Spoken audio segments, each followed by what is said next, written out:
नमस्कार साथियों, मेरा नाम है प्रीतम कुमार और मेरे चैनल पर आप लोगों का हार्दिक स्वागत है। तो आज हम लोग बहुत ही महत्वपूर्ण टॉपिक सल्तनत कालीन स्थापत्य कला के बारे में अध्ययन करेंगे, जो कि बहुत इम्पोर्टेंट टॉपिक है इतिहास का।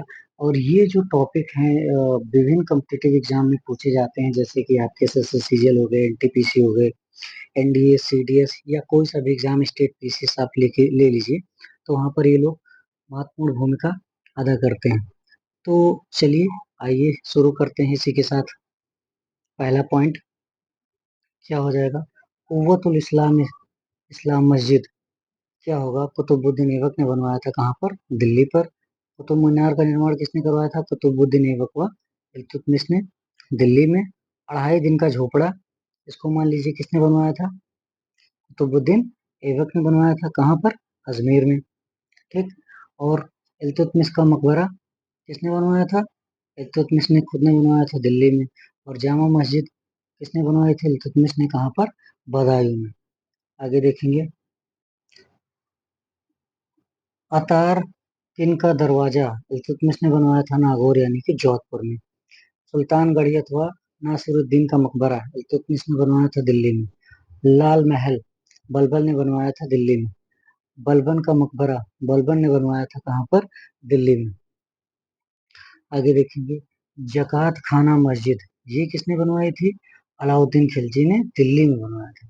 अलाई दरवाजा अलाउद्दीन खिलजी ने दिल्ली में इसका निर्माण करवाया था। हजार सितून स्तंभ अलाउद्दीन खिलजी ने दिल्ली में बनवाया था। गयासुद्दीन तुगलक का मकबरा गयासुद्दीन तुगलक ने बनवाया था, दिल्ली में स्थित है।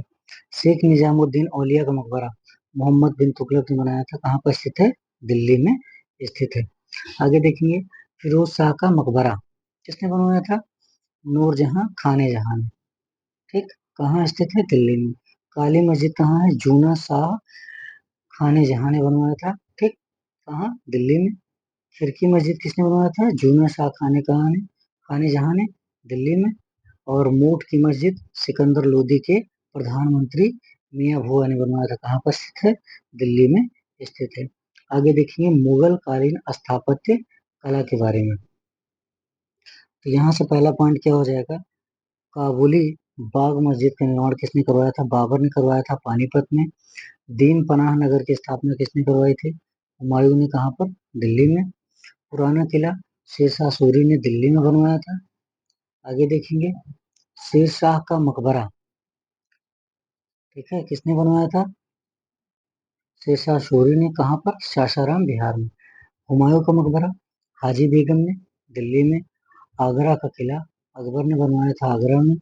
जहांगीरी महल अकबर ने बनाया था, फतेहपुर सीकरी में। और तुर्की सुल्ताना का महल अकबर ने बनाया था। कहाँ पर? फतेहपुर सीकरी में। आगे देखेंगे।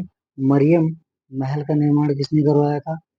अकबर ने करवाया था। कहाँ पर? फतेहपुर सीकरी में।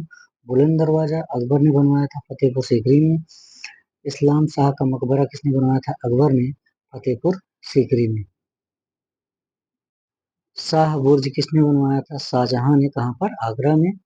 लाल किला शाहजहां ने दिल्ली में बनवाया था। मोती महल शाहजहां ने कहाँ निर्माण करवाया था इसका? दिल्ली में। नौलखा महल शाहजहां ने बनवाया था। कहाँ पर? लाहौर में। और आगे देखें।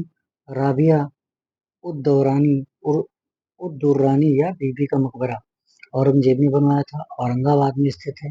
बादशाही मस्जिद औरंगजेब ने बनवाया था, लाहौर में स्थित है। मोती मस्जिद औरंगजेब ने इसका निर्माण करवाया था, दिल्ली में स्थित है, लाल किले के भीतर। आगे देखेंगे। विजयनगर तथा बहमनी साम्राज्य, बहुत ही मोस्ट इंपोर्टेंट टॉपिक, यहाँ से क्वेश्चन हमेशा पूछे जाते हैं। विजयनगर साम्राज्य की स्थापना हरिहर एवं बुक्का नामक दो भाइयों ने 1336 ईस्वी में की। विजयनगर पर क्रमशः 4 वंशों संगम, सुलु, तुलु एवं अराविडु वंशों ने शासन किया। हरिहर एवं बुक्का ने अपने माता पिता संगम के नाम पर संगम राजवंश की स्थापना की। विजयनगर साम्राज्य की राजधानी हम्पी थी। इसकी राजभाषा तेलुगु हुआ करती थी। विजयनगर आने वाले प्रमुख विदेशी यात्रियों के बारे में हम लोग थोड़ा सा अध्ययन करेंगे। जैसे कौन थे? निकोलो कोंटी, ठीक, इटली से आए थे। देवराज प्रथम के शासनकाल में। अब्दुल रजाक फारस से आए थे, देवराज द्वितीय के शासनकाल में। नूनिज पुर्तगाली था, जो आया था अच्युत देवराय के शासनकाल में। आगे देखेंगे डोमिंगो पायस, ये कहाँ का निवासी था? पुर्तगाल का था। और कहाँ आया था? कृष्णदेव राय के दरबार में। और बारबोसा कहाँ का था? पुर्तगाल का ये भी था, वो कृष्णदेव राय के दरबार में आया था। हसन गंगू ने अलाउद्दीन हसन यानी कि बहमन शाह की उपाधि धारण कर बहमनी साम्राज्य की स्थापना की। इसने बहमनी साम्राज्य को 4 प्रांतों यानी गुलबर्गा, दौलताबाद, बरार एवं बीदर में बांटा था। आगे देखेंगे सूफी एवं भक्ति आंदोलन, यहाँ से भी इम्पोर्टेंट क्वेश्चन बनते हैं। 12वीं शताब्दी में सूफीवाद का भारत में प्रवेश हुआ। सूफी सिलसिले 2 भागों में विभाजित थे। बासरा इस्लामी कानूनों में विश्वास रखते थे और बेसरा इस्लामी कानूनों में विश्वास नहीं रखते थे, में विभाजित थे। बेसरा घुमक्कड़ संत थे। आगे देखेंगे भारत में चिश्ती एवं सोहरावर्दी सिलसिले काफी प्रचलित थे। ख्वाजा मोइनुद्दीन चिश्ती मोहम्मद गौरी के साथ भारत आए। इन्होंने यहाँ चिश्ती परंपरा की शुरुआत की। चिश्ती परंपरा का मुख्य केंद्र क्या था? अजमेर हुआ करता था। आगे देखेंगे सूफी सिलसिले एवं उनके संस्थापक के बारे में थोड़ा सा देखेंगे। चिश्ती सिलसिला मोइनुद्दीन चिश्ती इसके संस्थापक थे। सोहरावर्दी सिलसिला शिहाबुद्दीन सोहरावर्दी। कादरी सिलसिला शेख अब्दुल कादिर जिलानी। और सत्तारी सिलसिला शाह अब्दुल्ला। आगे देखेंगे नक्शबंदी सिलसिला इसने शुरू किया था। संस्थापक ख्वाजा बाकी बिल्लाह। फिरदौसी सिलसिला बदरुद्दीन। आगे देखेंगे भक्ति आंदोलन के बारे में। भक्ति आंदोलन के प्रथम प्रचारक शंकराचार्य थे। शंकराचार्य ने 4 मठ स्थापित किए थे। ज्योति पीठ बद्रीनाथ, गोवर्धन पीठ पुरी, शारदा पीठ द्वारिका में है और श्रृंगेरी मैसूर में स्थित है। आगे देखेंगे रामानुज भक्ति आंदोलन के प्रथम प्रारंभिक प्रतिपादक थे। वे सगुण भक्ति में विश्वास करते थे। रामानंद के 12 शिष्य थे। रविदास यानी रैदास, कबीर, जुलाहा, धन्ना जाट किसान, सेन नाई, सघना कसाई, पीपा राजपूत। कबीर सिकंदर लोदी के समकालीन थे। रामानंद कबीर के गुरु थे। कबीर की शिक्षाएं बीजक व आदि ग्रंथ से संकलित है। गुरु नानक ने सिख धर्म की स्थापना की थी।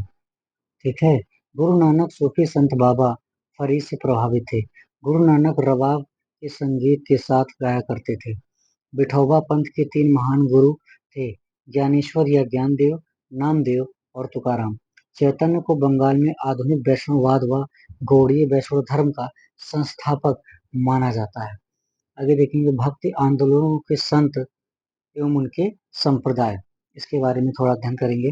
जैसे रामानुजाचार्य श्री संप्रदाय, संप्रदाय कौन सा था? श्री संप्रदाय। और सिद्धांत कौन था? विशिष्टा द्वैतवाद। मध्वाचार्य ब्रह्म संप्रदाय संबंधित थे। अद्वैतावाद सिद्धांत था। वल्लभाचार्य रुद्र संप्रदाय संबंधित थे। और क्या था? शुद्धाद्वैतवाद सिद्धांत। और गोविंद वल्लभ क्या थे?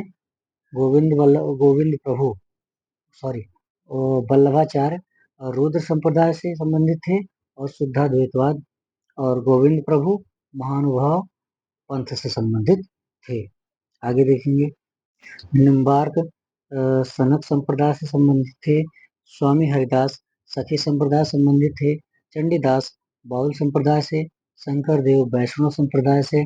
और शंकराचार्य स्मृति संप्रदाय से और अद्वैतवाद से इनका सिद्धांत था। आगे देखेंगे निम्बार्क चार्य के बारे में। निम्बार्क चार्य जो थे वो द्वैताद्वैतवाद या भेदा भेदवाद सिद्धांत से संबंधित थे। चैतन्य अचिंत्य भेदा भेद, तुकाराम वारकरी पंथ, नामदेव विठोबा भक्ति वारकरी संप्रदाय से संबंधित थे। आगे देखेंगे मुगल साम्राज्य के बारे में। मुगल साम्राज्य की स्थापना किसने की थी? जैसा कि आप लोग जानते हैं बाबर ने की थी। बाबर अपने पिता की ओर से तैमूर का 5वां और माता की ओर से चंगेज खां का 14वां वंशज था। मुगल तुर्की जाति के चगताई तुर्क थे। आगे देखिए पानीपत के प्रथम युद्ध कब हुए थे? 21 अप्रैल 1526 ईस्वी में बाबर की पराजय हुई थी। जिसके मुख्य कारण थे तो खाना व कुशल सेनापतित्व। पानीपत के प्रथम युद्ध में बाबर ने उज़बेकों की युद्ध नीति, तुगलमा युद्ध पद्धति व तोपों को सजाने की उस्मानी विधि का प्रयोग किया। खानवा का युद्ध कब हुआ था? 17 मार्च 1527 में राणा सांगा और बाबर के बीच हुआ था। हुमायूं और शेर खां के मध्य चौसा का युद्ध हुआ था, जिसमें क्या हुआ था? और चौसा के युद्ध के बाद शेर खां ने शेरशाह की उपाधि धारण की थी। शेरशाह का मकबरा सासाराम में झील के बीच ऊंचे टीले पर निर्मित कराया गया है। शेरशाह ने भूमि की माप के लिए सिकंदरी गज यानी 32 इंच एवं सन की डंडी का प्रयोग किया। शेरशाह ने 180 ग्रेन चांदी का रुपया एवं 380 ग्रेन तांबे के दाम चलवाया। अकबर का राज्याभिषेक बैरम खां के संरक्षण में कलानौर नामक स्थान पर हुआ था। अकबर ने बैरम खां को अपनी वकील नियुक्त किया और उसे खाने खाना की उपाधि प्रदान की थी। आगे देखिए, पानीपत का दूसरा युद्ध कब हुआ था? 5 नवंबर 1556 ईस्वी में। मोस्ट इंपोर्टेंट डेट है। अकबर और हिमू के बीच महाराणा प्रताप और मुगल सेना के मध्य 18 जून 1576 ईस्वी को हल्दी घाटी का युद्ध हुआ, जिसमें महाराणा प्रताप पराजित हुए। अकबर ने 1562 में दास प्रथा, 1563 में तीर्थ यात्रा कर तथा 1564 में जजिया कर समाप्त किया था। अकबर ने चित्तौड़ विजय के उपलक्ष्य में